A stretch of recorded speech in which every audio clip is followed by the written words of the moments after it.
welcome back to Consider This. Melisa and Sharaad here with you. Now, there's been a lot of discussion on MP absenteeism in Parliament lately, along with photos of empty chambers and a lack of quorum in the House. Now, this begs the question, is attendance by ministers, their deputies and backbenchers compulsory when Dewan Rakyat is in session? To discuss this further, we have joining us on the line Fahmi Fadzil, MP of Lembah Pantai and PKR Communications Director. Fahmi, thank you so much for joining us this evening.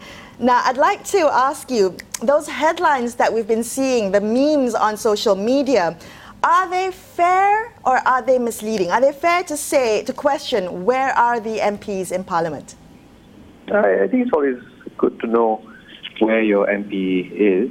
I think in Malaysia, our perception of MPs is that they are supposed to be able to solve all of our problems.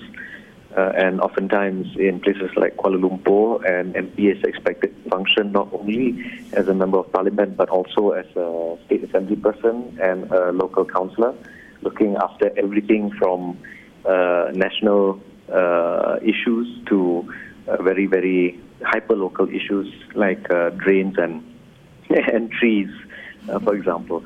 So it's always good to know where your hard-earned tax ringgit is going. And I think in that sense, it would be good to know the performance of your member of parliament in parliament itself, because we are elected to be representing the voice of the rakyat, the voice of the voters in parliament.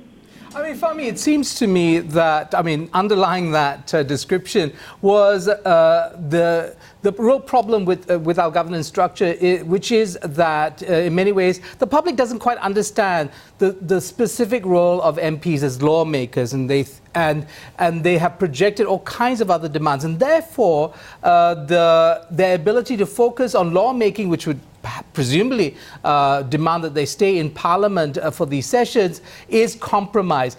Are you saying that part of the problem is, in fact, a lack of understanding on the part of the public? Yeah, I think democracy literacy is one way of putting it. I think we still have some way to go in Malaysia. Oftentimes, I think people expect in a lot of places, a member of parliament is meant to almost become like the person that you go to when you have an emergency. A lot of my colleagues who come from rural areas often tell me how, in the middle of the night, people come to their doors when they have a child to be delivered, asking for help from a member of parliament. But at the same time, I think a lot of members of parliament also don't discourage this perception. So it is something that is quite cyclical, and it builds on itself. Unfortunately, I think it obfuscates what the actual view should be about what a lawmaker really needs to be doing. Okay, so Fahmi, having said that, are you saying that because of all the duties of an MP, that it would be unrealistic to expect an MP to be sat in Parliament the whole day? I go into Parliament at 10 today, and I left when it ended. But even between then, because during lunch break, I didn't have lunch. I went to 2 programs in my constituency. It happens to be 5 minutes away, but I'm quite lucky. For a lot of MPs who are from out of town, who are not based in Kuala Lumpur, constituencies in rural areas, of course, they won't be able to go back. So usually what happens in a day, an MP is supposed to clock in at 10. That's when the sessions begin. And oftentimes, we would have the sessions go on until about 1, and then we have a break to 2:30. But break doesn't mean rest. Usually we have meetings, we have briefing sessions, we have questions and answers with ministers, with ministry reps, sometimes with NGOs, and caucus meetings. And now in this parliament, we have innovated. We have added a new thing called parliamentary special select committees. So for example, I sit in one on human rights and gender equality. So there are 6 new ones, and I think we've also announced a couple of weeks ago several other new ones. So technically, one of the most active select committees, of course, is the PAC, the Public Accounts Committee, but also the Budget Committee has been quite active. And recently, we've seen how, with regards to the IPCMC bill, the Bills Consideration Select Committee has been very active. So. I mean, all these very valid points, Fahmi. So clearly, I mean, MPs have a very busy day. I just want to make sense of the headlines that have come out recently. You know, comments that the chamber is, you know, very cold. It is notoriously cold, but the idea that it's too cold for MPs to be in Parliament all day. The comments saying that perhaps MPs are, you know, too exhausted. Exhaustion is one of the reasons why perhaps MPs are not in the hall. I mean, Fahmi, is there a thermostat in Parliament? It is notoriously simple question. cold. Is there a thermostat that's working? No, this is actually, I have raised this matter before, that Parliament actually is quite cold. People who come in wearing batik shirts, you know, oftentimes they find that they complain. Visitors, you know, when I meet them, sometimes they complain it's a bit cold. And for MPs, we're wearing suits.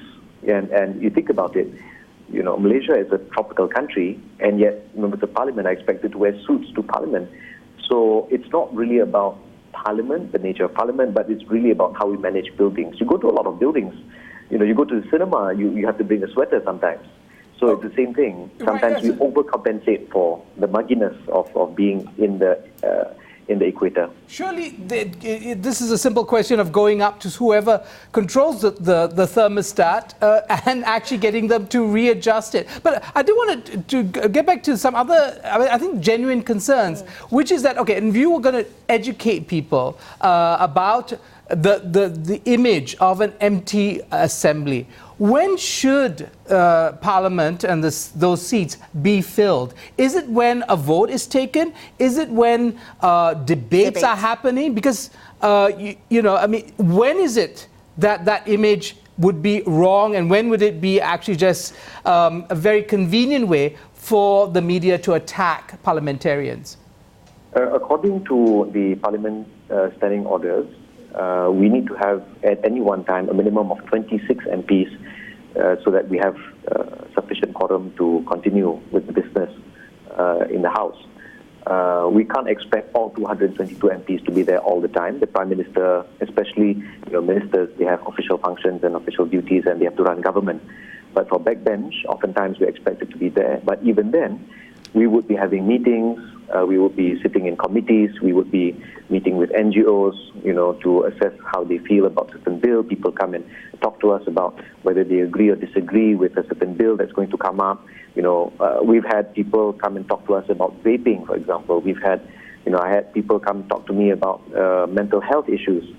So it's not like we're just, you know, sitting around shaking our legs. Right. Well, but actually, I want to ask you this, because, you know, in some ways the public expectation is that you're present in the hall, but it's no guarantee, it seems to me, that just because an MP is present that they're actually thinking about the issues, or that even when they speak, that their contributions of any quality. Have we missed the real issue here? Is it about attendance, or is it about the quality of engagement?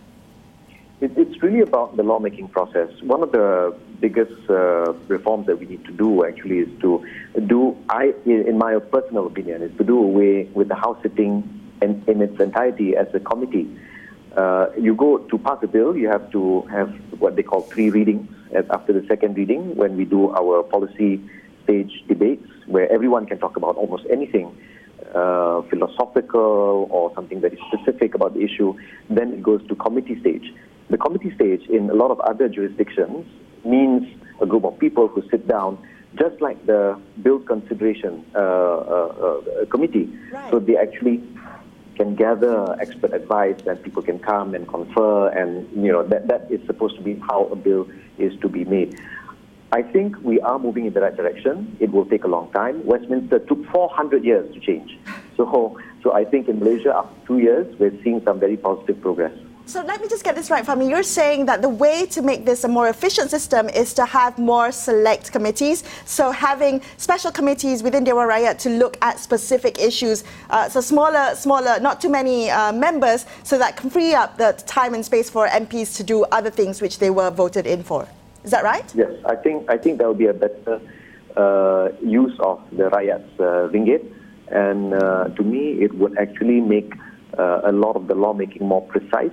The thing is that when we debate, oftentimes, the younger MPs, especially in the new cohort, are usually able to furnish data, statistics, and sometimes the debates can be very emotive or emotional. And I think that can distract from what actually is happening on the ground.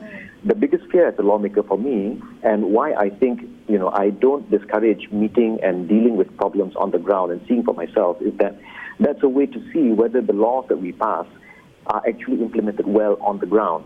So you know that if you have a high incident of a particular thing, whereas you know that the law says that this matter should have been resolved, then there's something wrong with the law. And this gap, this juncture, it can only be filled when an MP is aware of the process of making a law to make that law more robust and more efficient and effective, as well as what's actually happening on the ground, in the field. So I think an MP, you can't run away from us, sometimes not being in, I'm not saying, I'm apologizing for people who don't make it there. I haven't missed a single day of this session of Parliament so far, and I'm there from 10 to 10 usually. And you're also doing a count. So if you follow Fahmi on his Twitter, yes, he will tell you the account. He's taking attendance, and that's why we're calling you tonight, Fahmi. Thank you so much the class monitor. Thank you for joining us on the show. We'll be right back on Consider This. Don't go anywhere.